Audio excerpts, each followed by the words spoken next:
हरी गायल बुढ़ावा हमार मोरी मतवा, हमार मोरी मतवा कैसे मारवैबो मैं कतिकावे में हथवा।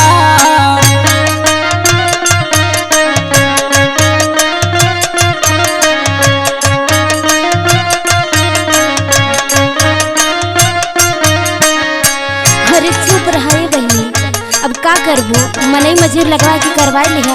अब बुढ़ऊ तो चल गई, अब नहीं थोड़ी ना। सही है टूटाही माड़िया ये सो कैसे छवाई को, अरे कैसे छवाई को काटी काटी ले आवत रहल सारा पतावा।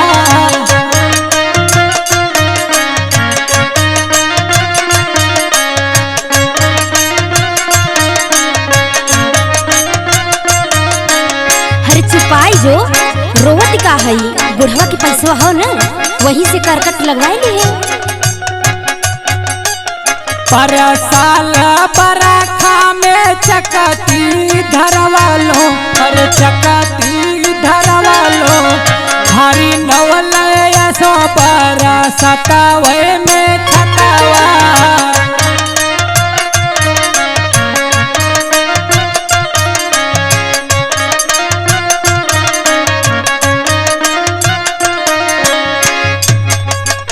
जब से मैं घरवा में करे उतरलो, अरे करे उतरलो रोजा पीसावत रहल है मोसे जटावा।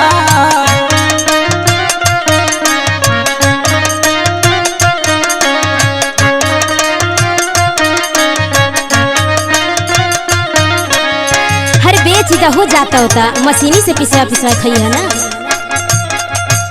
राशन दुकनिया से किन किन लियाइलो, अरे किन किन लियाइलो खाई जाता रहल एक थरिया रोजा भतावा।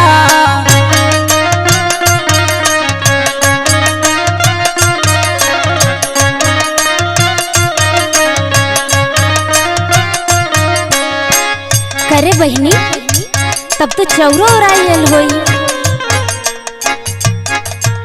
देवी देवतन के करैया चढ़ावालो, करैया चढ़ावालो इतना दिन पर कुल छोड़ौले राजा सथवा।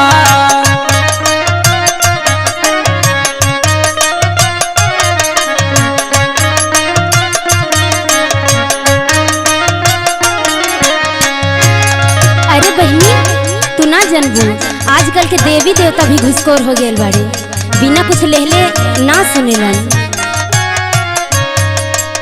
कभी मानिक चंदा से विपतिया सुनाई को, विपतिया सुनाई को भोले आदो दी है मोर के रही है में सखावा।